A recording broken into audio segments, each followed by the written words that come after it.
Lord. Ito lang ang simbahang may pasine. Magandang hapon sa inyong lahat.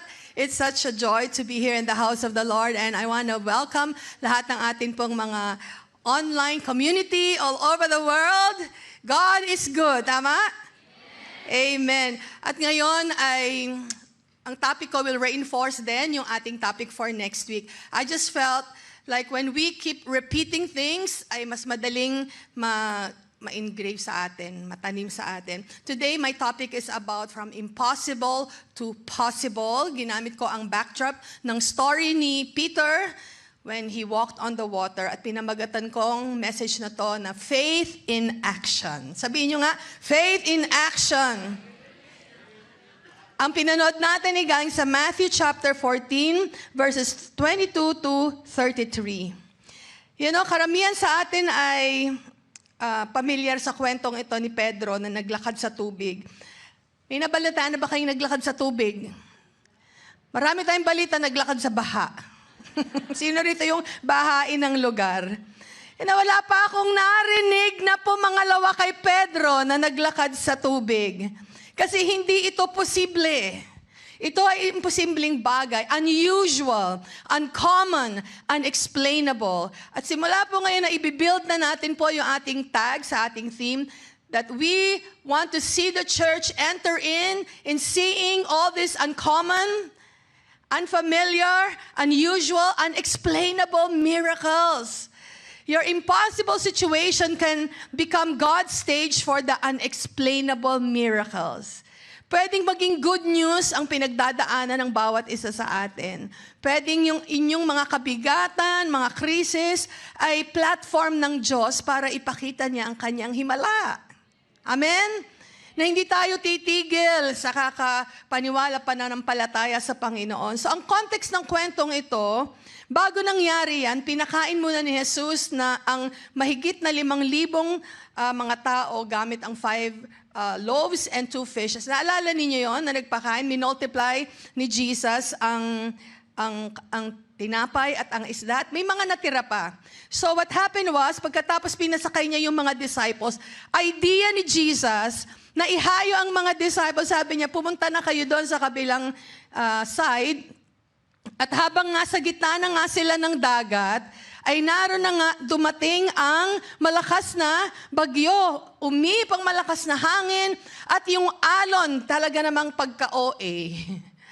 So, naisip nila, bakit ba tayo nasa gitna ng laot na ito ng karagatan? Kaninong idea?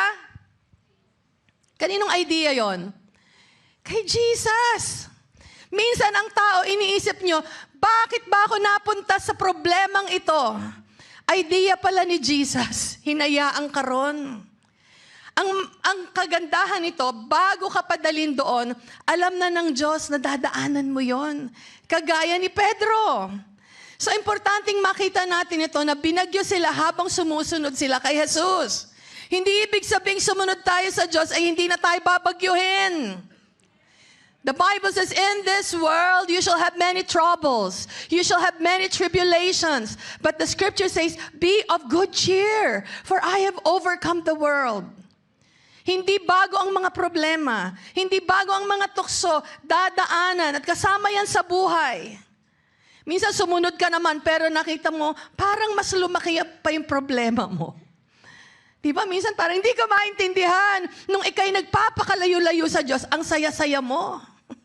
Nung sumunod ka kay Lord, parang sumidsid yung mga pagsubok.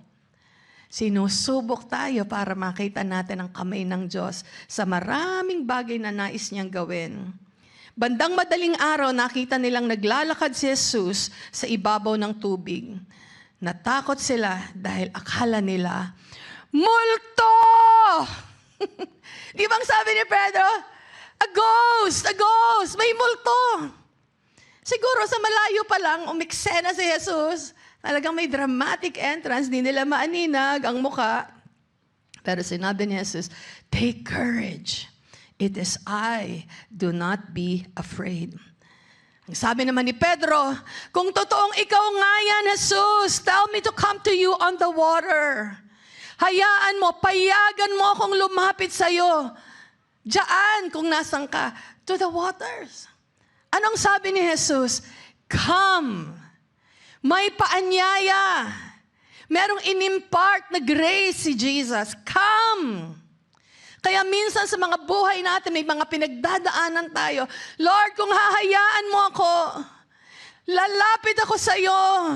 Gusto kong makasumpong ng kalakasan. Itago mo naman ako, Lord. Kampihan mo naman ako, Lord. Ipagtanggol mo naman ako, Lord. Di ba minsan marami tayong mga nararamdaman na hinahanap natin ng Diyos. Payagan mo ako, Lord. Maramdaman kita.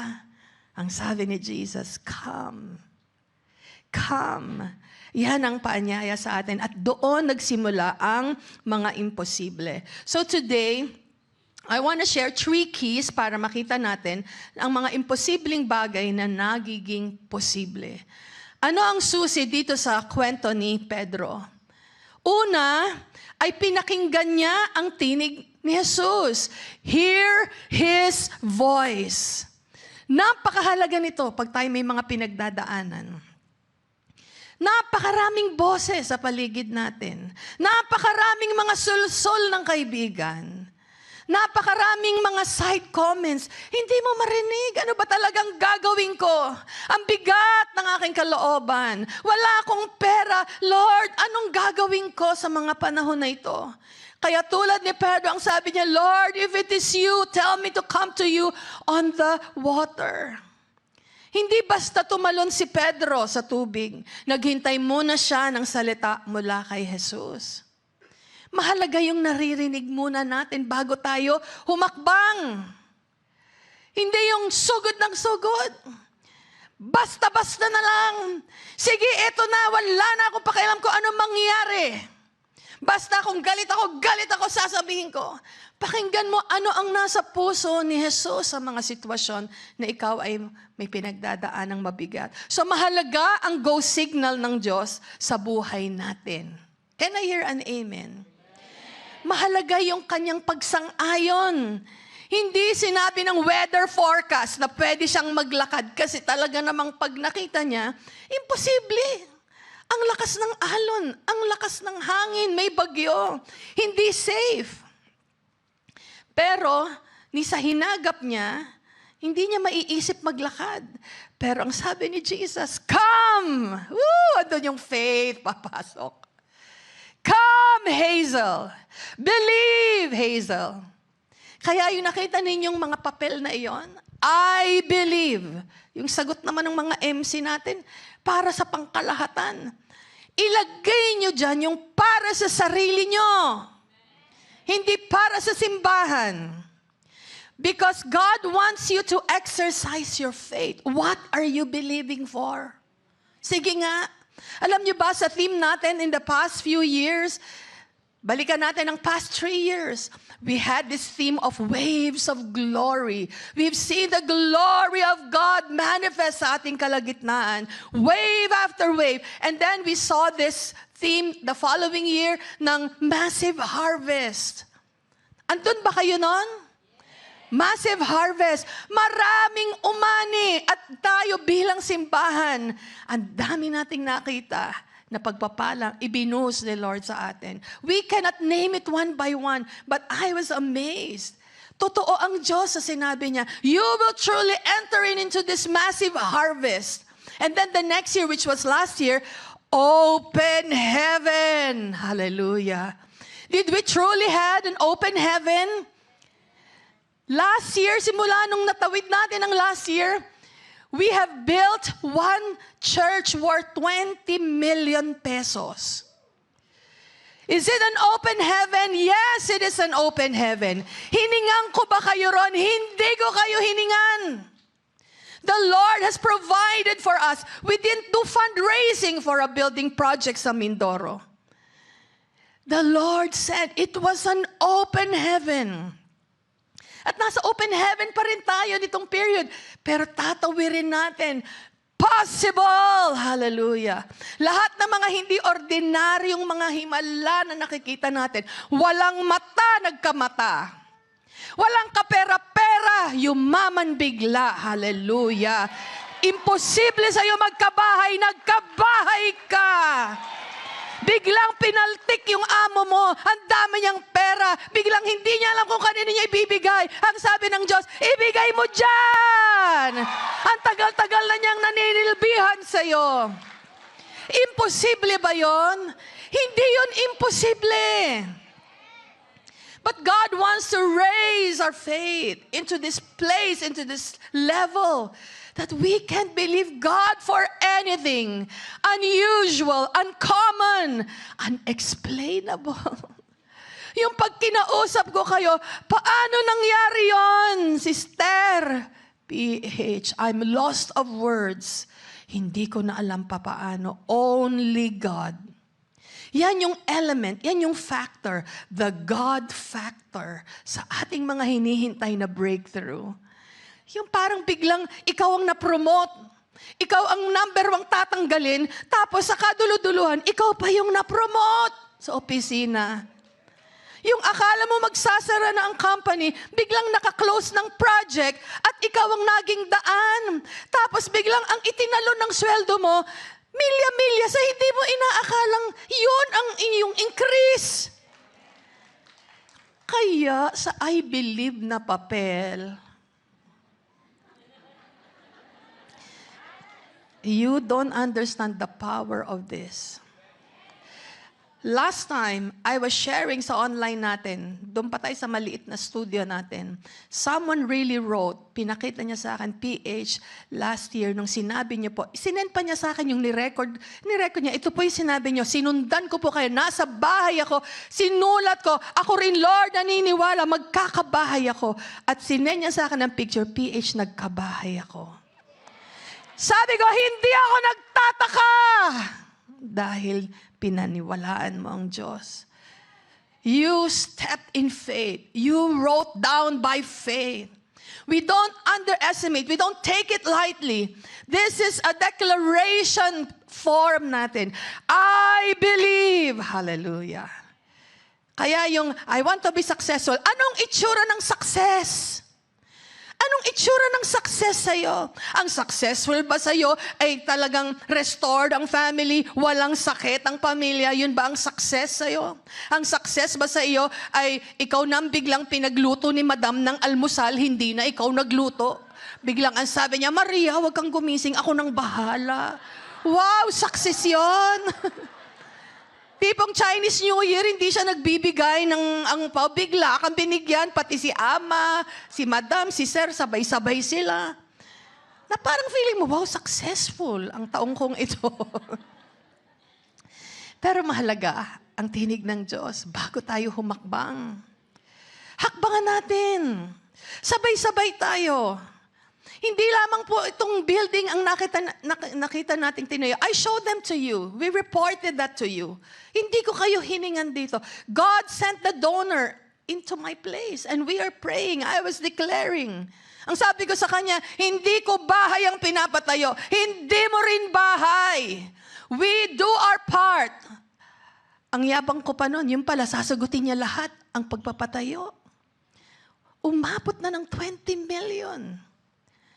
Kung paano yun na-transfer sa China Bank at napakita doon, naniwala ang China Bank. Merong project existing, hindi ghost project. Nakamonitor ang donor. He was very happy. Ang sabi niya, susunod na ako sa next kong delivery. Sa India naman daw siya. Sabi niya, I'm just a delivery boy. Napaka-humble na tao. Delivery boy ng instruction ng Diyos. May tinig na pinakikinggan. Hindi rin siya basta humakbang na bigyan tayo ng ganong donasyon. No, he saw something.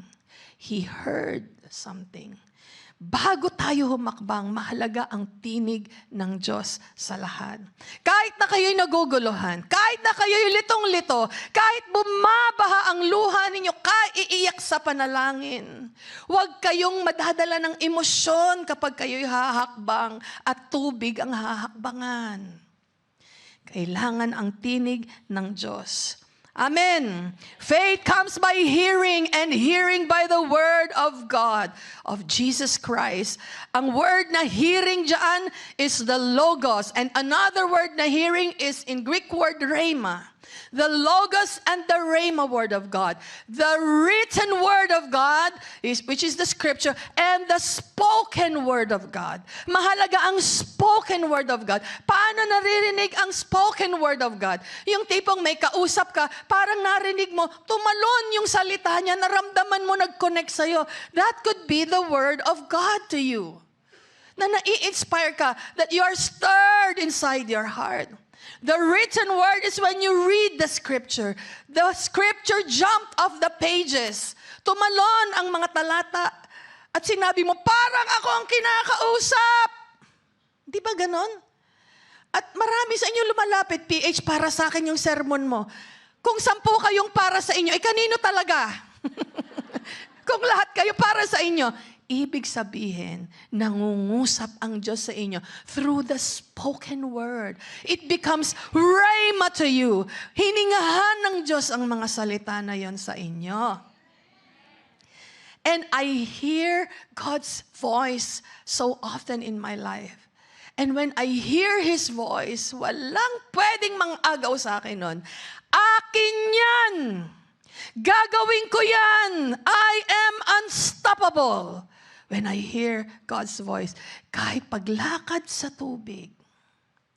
Dati naalala ko, pag sinabi ng mga tao, ang layo naman ang simbahan ninyo. Dati nasa Odeon Katong pa. Bakit saan ka ba nakatira? Doon po ako sa Jurong. Bakit pinaglalakad ka na ba sa tubig papalapit kay Jesus? Magbubuk ka na ba ng Scoot at Cebu Pacific para pumunta sa simbahan? Pag ikaw ay may sakit, pag ikaw ay nangangailangan at ang ospital ay nandun lang sa Odeon Katong, susugod ka doon kahit madaling araw. Hindi tayo nakakaunawa kung minsan. Gusto natin kung ano yung kumbinyente lang tayo. Hindi ka pa pinalalakad sa tubig. Hello! Wala ka pang hahakbangang may element ng faith sa mga hahakbangan mo. Hindi lalo na pagka ikaw ay talagang magtitiwala na sa Diyos. I'm telling you, hearing His voice is the principal thing. Kung meron kayong masterin ninyo na naririnig ninyo ang tinig ni Jesus. Sabi sa Psalm 119 verse 105, Your word is a lamp for my feet and a light unto my path. Ang kanyang salita ay parang mga lampara sa aking paa. Pag pinatayan ako ng ilaw, pwede akong madaos-dos dito at di ko alam kung saan ako lalakad. May baitang pa ba? Ang salita ng Diyos, bawat hakbang makikita natin dahil para siyang lampara. Pero ang sabi niyan, it is a light on my path. Yung dulo, nakikita mo. May light sa end ng tunnel. Through the Word of God. Paglakad mo, ay, ayun ang poste. May ilaw. May lampara ka na sa paanan. Paghakbang, meron ka pang ilawan doon sa dulo ng hangganan na lalakaran mo. Ibig sabihin, may giya ka. Ginaguide ka sa bawat lakad. So sa dami ng mga boses o tinig sa paligid natin, kailangan nating malaman kung ano lang ang sinasabi ng Diyos. We only need to hear His voice. Kaya pag nape-pressure kayo sa mga dami ng satsat ng mga friendly friends, si Beshi ninyo, friend, huwag ka mo nang maingay. Laban ko to. Shh! Ang dami mong sinasabi na, lilito ako! Come to a place of prayer. Lord, tulungan mo ko. Ang daming sinasabi ni nanay, ni tatay, yung ate, si bunso. Ano ba talagang nasa puso mo, Lord? Uuwi ba ako o hindi? Namimiss na raw ako ng darling ko. Totoo kaya yun? Pinauuwi na niya ako for good. Totoo kaya yun? Gusto mo na ba, Lord? Mahalagang tinig ng Diyos. May tinig kasi na ang tunog takot. May tinig ang tunog pressure. May maririnig kayo, ang tinig nasa Facebook. Kaya nga nila-like ninyo, di ba? Parang tinig yan sa inyo. May tinig ng mga kamag-anak. Sa text ng kamag-anak, yun ang naging boses sa inyo. Pero may tinig din yung mga past failures, yung mga kapalpakan. May tinig din yan, minsan umaalingaw-ngaw yan, nalugi ka na noon, bakit ka pa magninegosyo ngayon? Tinig yun. Bakit mo pa yan bibigyan ng tulong? Iniloko ka na nga niya noon. Tinig yun. Baka mapalakas ang amen ninyo. Tinig, maraming tinig. Mga negative reports, tinig yan. Kapirasong papel, nagsasalita yan pag sinabing cancer, stage 4. Hindi nagsalita, pero nabasa mo negative reports ng mga doktor. 5 months ka na lang to live. Hallelujah. Sabi niya gano'n. Anong tinig ng Diyos? Nalala ko yung ating kaibigan, si Pastor Alex Larson. May asawa siya, si Pastor Elaine. Ang asawa niya may leukemia. Umuwi isang araw, galing sa doktor. Ang sabi ng doktor, 18 months to live. Naglalakad ang dalawang matanda dahil siya may sakit sa kanyang dugo. Ang sabi ng lalaki sa babae, anong naramdaman mo nang sinabi ng doktor yon? Kung ba't naman yun pa ang kanyang tanong? Ang sabi ng asawa, si Pastor Elaine, sabi niya, oh, that's just what the doctor says. I believe God has the final say. Alam niyo ba yung 18 months, tumagal ng 10 years? And I was ministering with them. I was taking them to the Philippines. I brought them to different parts of the world. Sa Australia, magkakasama kami sa airport. We're doing missions. Why? Because the words, the voice of the enemy can be very discouraging. Hear his voice. His voice may be saying, do not compromise. His voice may be saying, forgive your family. His voice may be saying, trust me with your children. Pagkatiwala mo yung anak mo sa akin. O kaya, manatili ka. Huwag kang papagiba. Stay strong. Prepare for the next opportunity. Maraming mga tinig ng Diyos. You know, kailangan minsan ispelengin ko to isa-isa sa inyo. I could share a generic sermon. Pero minsan pag sinabi natin, nilagyan natin, in-spelling natin, ano ba yung itsura nun? Yung mga tinig na yon. Then we can relate. At kahit ano pa yon, hear God clearly before you step out. Amen. Number 2, after we hear, syempre, hahakbang ka na. Take the step. Tulad ng ginawa ni Pedro. Humakbang na siya. Sumunod naman si Pedro. Nung narinig niyang, come! Diba? Ang tapang pala ni Pedro. Puno pala siya ng pananampalataya. Kayo kaya pag narinig niyo yon? Sino ba rito yung mangingisda ang mga magulang? Lumaki kayo sa laot. Sinabi ng tatay ninyong, talon anak! Tumalong ka naman. Pero ito si Jesus, kasi nakikita niya si Jesus sumulutang din. Honestly, kung ako yun, hindi ko alam kung maglalakad ako sa tubig. Kasi unang-una, hindi ako marunong lumangoy. Yan ang isa sa hindi ko natutunan. Lulutang siguro ako ng mga 2 seconds. Floating. Para akong may built-in salbabida. Pero yung faith na humakbang si Pedro, kakaiba yon. Sabi sa Matthew 14:29, Peter got down out of the boat. He walked on the water and came towards Jesus. Narinig ni Pedro ang salitang halika. Ang bangka ay naglalarawan sa atin ng maraming bagay. Pwedeng andito ka sa bangka, yung paghakbang palabas, ayaw mo kasi ang bangka, comfort zone. Pwedeng ito yung, conveniente kasi. Komportable kasi ako dito. Dito na lang ako sa bangka. Ikaw na lang ang sumama doon. Pwedeng ang bangka ninyo is the boat of familiarity. Kung ano yung familiar, doon ka. Comfortable ka sa mga normal na galawan. Ayaw mo nang naaabalang schedule mo. Bangka mo yon. Ay, sa Odeon ka itong anniversary. Medyo malayo-layo. Sanay kasi ako sa Orchard. O di siya, wag kang lumabas sa bangka. Diyan ka sa bangka mo, matulog ka, maglaba ka, manood ka. Huwag kang lumabas, bangka mo yun. Pero ang taong nasa bangka, nasa safe zone, hindi mo makikita ang imposible, nagiging posible sa buhay mo. kasi gusto mo yung hayahay, kuya, ay siya, ang sarap-sarap ng buhay eh. Ang tao pag konti naiinitan na ayaw na magsimba, mainit sa church nyo. Pag lumamig naman, ang lamig-lamig naman kasi. Hindi na talaga natin alam kung anong gusto natin. Sabihin dyan, ang mga ano ng ilaw. Ang daming reklamo. Alam niyo ba yung mga service coordinator natin? Turete. Mahina, malakas, may feedback, malabo, malinaw. Ako yun. Salamat sa Diyos, talaga namang lumalabas sila sa mga bangka nila ng comfort zone nila. Oy, maano daw, aayusin daw. Kaya dapat may nakaganon eh. Nagkakarinigan sila. Kung bakit naman kasi walang daan from there, para dyan. Iikot pa doon. Alam niyo ba ang layo nun bago matunton yung taas? Pero hindi dapat sila magreklamo. Kaigi-igit, may mga equipment. Hahakbang! Take the steps. The boat can be your old routines. Yung mga usual.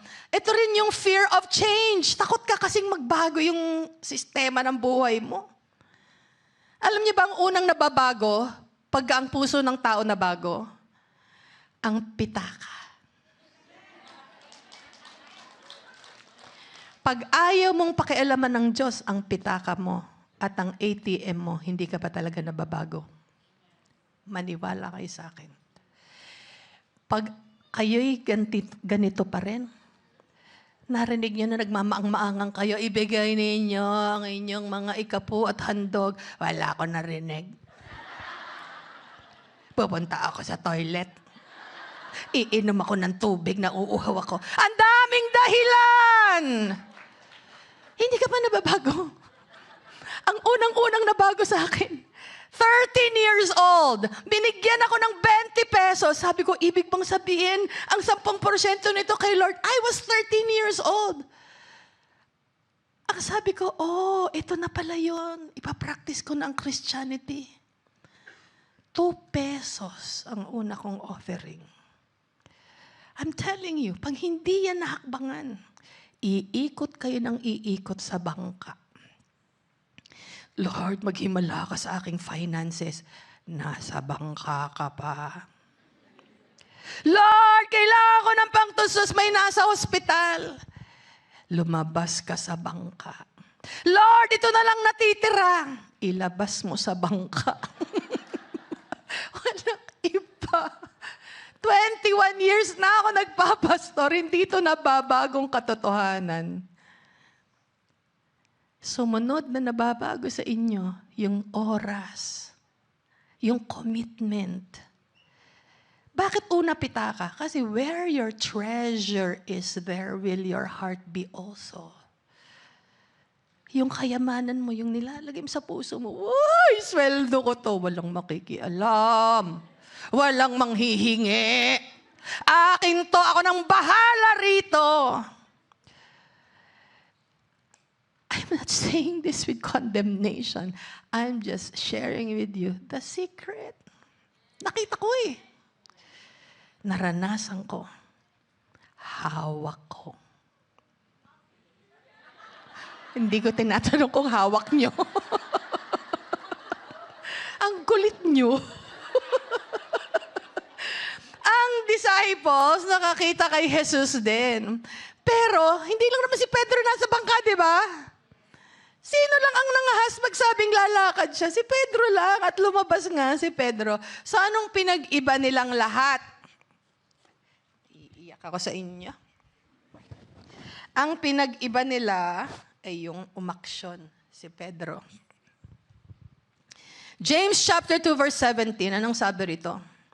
Faith by itself, if it is not accompanied by action, patay.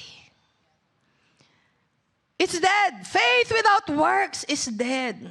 Patay ang pananampalatayang walang kalakip na gawa. May hahakbangan para makita natin ang himala ng Diyos. Alam niyo nung araw sa Bible School, 2005 ako nakarating, 2006, sabi doon, gusto kong mag-Bible School. Lord, gusto mo ba akong pumunta sa Tungling? Ang sabi ng tinig, yes, of course. Hindi ko alam, meron palang tuition fee. 1,600. Naiiyak ako.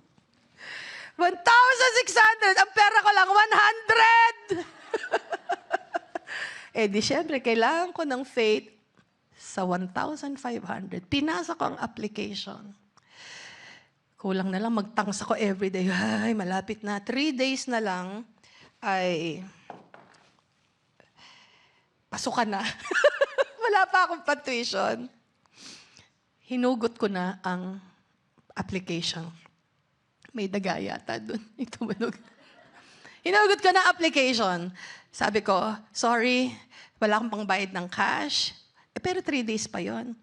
Sabi nung registrar, wag mong i-surrender yung application mo. To cut the long story short, kinabukasan may nakita akong 500 na nasa sobre. Tinanong kay kaibigan ko, binigyan mo ba ako ng 500? Sabi niya, hindi. Sabi ko, umaming ka. Wala kasing nakalagay kung sino nagbigay. Sabi niya, hindi, bibigyan nga actually kita ng 500. Ano talaga? 1,000 na. Eto na, 1 day before na lang. Sabi ko, Lord, bukas pasukan na. Wala pa ako pambayad. 100 lang talagang pera ko. May nag-text sa akin, pwede ba kitang daanan sa foyer doon sa Oden Katong? Sabi ko, sige, wala na siya sa church, matagal na. Sabi niya, eto, bibigyan kita ng 500. Napuo ko yung 1,500. Tinanong ko siya, after many months, sabi ko, bakit pala by the way, paano mo bigla ako naisip na bigyan ng 500? Tapos sabi niya, alam mo ba, kinausap ako ng Diyos, sabi niya, yung isa mong account, isara mo. Sabi niya, ha? Bakit ko isasara? Ibigay mo yung 500 kay PH. 2 weeks siyang nakipag-negotiate. Sabi niya, for 2 weeks, dined ba ko? Hindi ikaw yan, Lord. Hallelujah. I rebuke that voice in Jesus' name. Mahalaga itong account ko na ito. Pero hindi siya mapakali. Yun pa rin ang tinig. O anong gagawin niya? Hahakpakan na niya. Marami pa akong kwento ng mga himala tungkol sa provision. Pero hanggat hindi ka hubak-hubak, hallelujah. Nung nag-open tayo ng simbahan, itong huli kong uwi, yung marami sa inyo narinig yung testimony. Sabi ko, Lord, eto na po. Binubuksan ko na po ang church dito sa Bulacan, sa Santa Maria. Praise the Lord. May pumasok na message sa akin. PH, 2 araw na kitang naiisip at hindi ko pala ito naibigay sa iyo. Ano ba yon? Sabi niya, sorry, I forgot. Hindi siya taga-simbahan natin at nagbigay siya ng 250,000. Sige, palakpakan niya si Lord. Sabi ko, 250,000. Para saan 250,000, Lord? Parang wala namang kaming pangangailangan. Few days ago, doon ko nalaman, inilipat ko na ang venue ng Bulacan. Kailangan pala natin mahigit 300,000 para sa advance at deposit ng lugar. Wala pa palang mga silya, wala pa palang mga gamit. Mag-uumpisa pala talaga tayo from scratch. Salamat sa Diyos. Humakbang, may provision. By faith, makikita mo ang kamay ng Diyos. And lastly, is this, fix your eyes on the Lord Jesus. Ituon mo ang iyong mga mata kay Jesus. Kailan lumubog si Pedro? Kailan? Lumubog si Pedro nung nakita na niyang mga alon. Natakot siya. Hindi mo na siya natakot kaya siya lumubog. May tinitigan siya. Na-distract siya. Ang dami kasing mga sinisipat-sipat kung saan-saan ang mata paligid-ligid. Ayos na sana. Hawak mo na umahakbang ka na, nakikita mo ang himala ng Diyos. Naku, na-distract ka pa. May kumausap sa'yo, bigla na patingin ka dun. Kita mo, unti-unti ka na namang lumulubog. Bakit naisip mo, paano nangyari to? Ayos na, may faith ka eh. Diba minsan sa buhay natin ganon? Kaya meron na lulubog lilitaw eh. Huwag mong sisipatin ang katabi mo. Uy, sister, hindi ka nakita ng mga 1 buwan. Bakit ga? Kaya ganon. Nadidistract. Okay na. Nakatanggap ng himala. Nagpatotoo. Salamat, Lord. May mga blessings. Ayun na naman. Nakakita ng maraming sale. Nadistract na naman. Napa-holiday. Tapos tuwang-tuwa na sa alwa ng buhay, nakalimutan na naman si Lord. Lumulubog na naman. Pag na naman nakalumulubog, ang sagot na naman, Lord, save me. Ano ba talaga dapat gawin sa buhay? Fix your eyes on the Lord Jesus Christ, the author and the finisher of our faith. The author, siyang simula, siya rin magtatapos ng pananampalataya natin. Siyang nagtitiis hanggang sa wakas ay siyang maliligtas. He who endures until the end will be saved. Hallelujah. Tumayo po tayong lahat. Praise the name of Jesus. Meron bang nagsasabi sa inyo rito, sa puso ninyo, hindi nyo lang maisigaw, Saklolo, Panginoon. Tabang, sabi sa mga Bisaya. Tabang! Ang sabi naman ng mga Ilocano, isalakan na Apo Diyos. O talagang maraming Ilocano. And God is saying, come. Come, mabigat na ba anak? Halika, lumapit ka. Ang kamay ng Diyos inaabot sa atin. Laging may sagot ang Diyos. Pumikit tayong lahat. Awitin natin itong awit na ito. At bilang pagsamba sa Diyos, kamtin natin yung pananampalataya na meron siya sa ngayon. Thank you, Lord Jesus.